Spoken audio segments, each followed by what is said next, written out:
இன்றைக்கு திருமணமாகி 2, 3, 4, 6 மாதங்களில் பலர் பிரிந்து விடுகிறார்கள். இதற்கு காரணம் திருமணம் பொருத்தம் பார்த்தது சரியில்லையா, அல்லது அவர்களுடைய ஜாதக அமைப்பு சரியில்லையா? இது ஒரு கேள்வியாக இருக்கு. ஒரு திருமணம் பொருத்தம் பார்க்கும்போது அவர்களுடைய ஜாதகத்தில் ஒரு ஆண் ஜாதகமாக இருக்கட்டும் அல்லது ஒரு பெண் ஜாதகமாக இருக்கட்டும், அவர்களுடைய ஜாதகத்தில் குடும்பஸ்தானம், கலத்திரஸ்தானம், இந்த 2 கிரகங்களும் மறைவிடத்துக்கு செல்லாமல் இருக்க வேண்டும். அதே போல் ஆணோட ஜாதகத்திலையும் இருக்க வேண்டும். இந்த 2 கிரகங்களும் ஒருவருடைய ஜாதகத்தில் வலு இல்லாமல் இருக்கும்போது அது மன வாழ்க்கையில் பாதிப்பை, பிரிவை ஏற்படுத்தியே தீரும். அது பெண்ணோட ஜாதகமாக இருந்தாலும் சரி, ஆணோட ஜாதகமாக இருந்தாலும் சரி, 2 பேருடைய ஜாதகத்திலையும் 2ஆம் இடம், 7ஆம் இடம் சிறப்பாக இல்லை, அந்த இடங்கள் கெட்டு போயிருந்தால் அவர்களுக்கு 100% மன வாழ்க்கை இல்லை, பிரச்சனை, பிரிவு ஏற்பட்டே தீரும். ஒரு பொருத்தம் பார்க்கும்போது அந்த 7ஆம் இடம் கலத்திர ஸ்தானத்தில் செவ்வாய், சனி, கேது இது போன்ற பாவகிரகங்கள் இல்லாமல் இருப்பது சிறப்பு.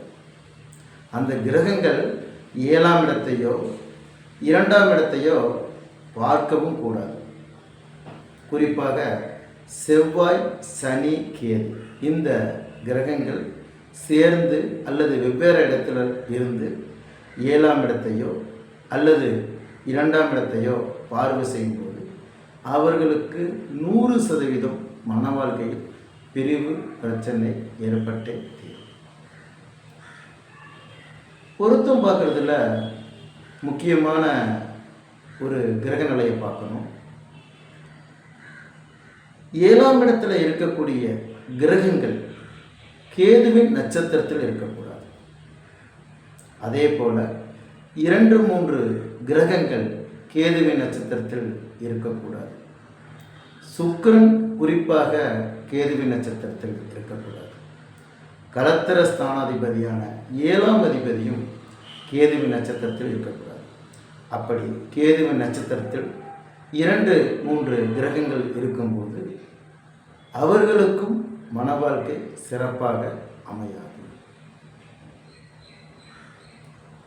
முக்கியமாக திருமண பொருத்தம் பார்க்கும்போது அவர்களுக்கு நடக்கக்கூடிய திசா புத்திகள், 8ஆம் இடத்து திசை இருவருக்கும் நடக்கக்கூடாது. அடுத்தடுத்து வரக்கூடிய திசைகள் யோகமான திசைகளாக இருக்க வேண்டும். ஒரு கண்டத்துக்கு நிகரான திசைகள் நடக்கும்போது அவர்களுக்கு ஒரு சிலருக்கு உயிருக்கு ஆபத்து ஏற்படலாம், அல்லது அதற்கு நிகரான இணையான பிரச்சனைகள் ஏற்படலாம். எனவே ஒரு பொருத்தம் பார்க்கும்போது 3, 6, 8 திசைகள் நடக்கக்கூடாது. முக்கியமாக அஷ்டமாதிபதி திசை நடக்கக்கூடாது. அப்படி நடக்கும்போது அவருடைய மன வாழ்க்கையில் அது பாதிப்பை ஏற்படுத்தியே தீரும். ஒரு ஜாதகத்தில் திருமணம் பார்க்கும்போது இது முக்கியமாக பார்க்கணும். சூரியன், சுக்கிரன் இந்த 2 கிரகத்தினுடைய டிகிரி எந்த டிகிரியில் இருக்குன்னு பார்க்கணும். சூரியன், சுக்கிரன் 40 டிகிரிக்கு மேலே இடைவெளி இருந்ததுன்னா அவர்களுக்கு 100% திருமண வாழ்க்கையே இல்லைன்னு சொல்லலாம். திருமணம் டிலே ஆகும். திருமணம் பண்ணினா அவர்களுக்குள் மன வாழ்க்கையில் பிரிவு ஏற்படும். அவருடைய ஜாதகம் நான் சொன்னது போல் ஒரு யோகமான ஜாதகமாக இருந்ததுன்னா ஓரளவு பிரச்சனை வந்தாலும் சேர்ந்து வாழ்வார். திருமணம் பொருத்தம் பார்க்கும்போது முக்கியமாக நாம் நட்சத்திர பொருத்தத்தை பார்ப்போம். 10 பொருத்தம் இருக்குது, 9 பொருத்தம் இருக்குது, 8 பொருத்தம் இருக்குன்னு சொல்லுவோம். ஆனால் அதில் முக்கியமாக தினம் கணம் இந்த 2 பொருத்தங்களில் ஏதாவது ஒன்று இருக்கணும். யோனி பொருத்தம் இருக்கணும், ராசி பொருத்தம் இருக்கணும், ரஜ்ஜு பொருத்தம் இருக்கணும். இது இல்லாமல் இன்னொரு பொருத்தம், குறைந்தபட்சம் 5 பொருத்தங்கள் இருந்தால் நட்சத்திரப்படி பரவாயில்ல. ஆனால் நட்சத்திரப்படி சிறப்பாக இருந்துட்டால் திருமணம் பண்ணலாமான்னா அப்படி இல்லை. ஜாதக ரீதியாக சிறப்பாக இருக்கணும். அதாவது குடும்பஸ்தானம், கலத்திரஸ்தானம் நல்லா இருக்கணும், புத்திர பாக்கியம் நல்லா இருக்கணும், யோகமான திசைகள் நடக்கணும்,